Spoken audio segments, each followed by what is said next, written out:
So, next topic of magnetic effect of electric current at page number 224, that is magnetic field and field lines. Topic 3.1 NCERT 10th. We are familiar with the fact that compass needle get deflected when brought near the bar magnet. दोबारा से बोल रही हूँ, compass needle में क्या दिखी हमको? Deflection दिखी when we are brought that towards the bar magnet. Compass needle is in fact a small bar magnet. तो हमारी कंपस नीडल अपने आप में क्या एक छोटी सी बार मैग्नेट है. Ends of the compass needle point approximately towards the north. जब हम उसको फ्री हैंग करते हैं, आपने भी कभी देखा होगा, जब हम अपनी कंपस को क्या करते हैं बेटा जी, हैंग करते हैं फ्रीली, वो अपने आप को एक पोजीशन के ऊपर सेट कर लेती है. One is toward north and one is towards the south direction.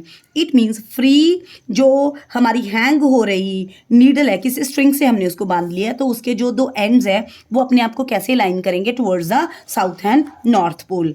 जो हिस्सा अपने आप को पॉइंट कर रहा है नॉर्थ की तरफ, उसको हम नॉर्थ सीकिंग पोल या नॉर्थ पोल बोल देंगे. जो अपने आप को किसकी तरफ? साउथ की तरफ रख रहा है, तो उसको हम साउथ सीकिंग पोल और साउथ पोल बोल देंगे. Means that face or that end wants to be towards that particular end. On the basis of that is called as south pole or north pole.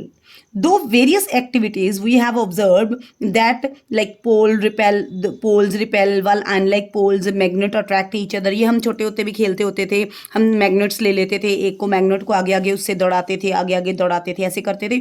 It means definitely the pole though ends must be they are of the same spin.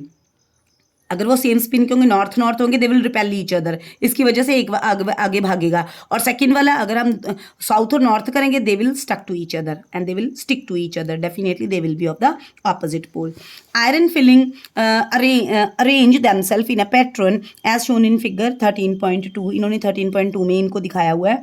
Iron filings near the. आपने कभी देखा कि अगर हम कोई iron filings के आसपास एक मैग्नेट रखेंगे, at the time what they will do, वो क्या करेगा बेटा जी, वो आयरन फिलिंग्स को क्या करेगा? अट्रैक्ट कर लेगा. Some will move towards the south pole and some will move towards the north पोल.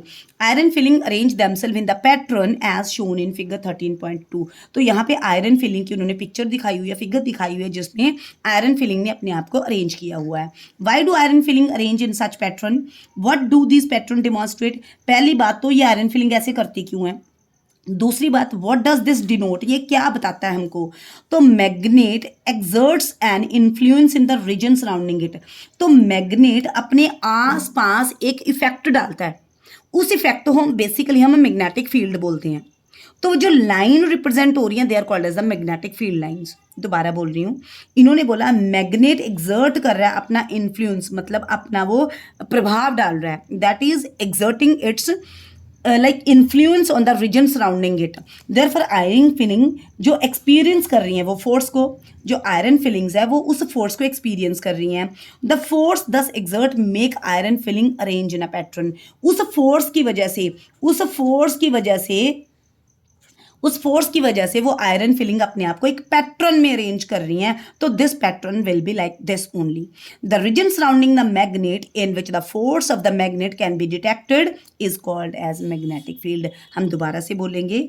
तो मैग्नेट ने जो एक्सर्ट किया अपना इन्फ्लुएंस, अपना प्रभाव डाला अपने आसपास के एरिया के ऊपर, जिसकी वजह से वो आयरन फिलिंग उसके आसपास एक पैटर्न में अरेंज हो गई, जिसको हमने क्या बोल दिया? मैग्नेटिक फील्ड बोल दी. Means that magnet is influencing its outer most environment and on the basis of that iron filing arrange themselves.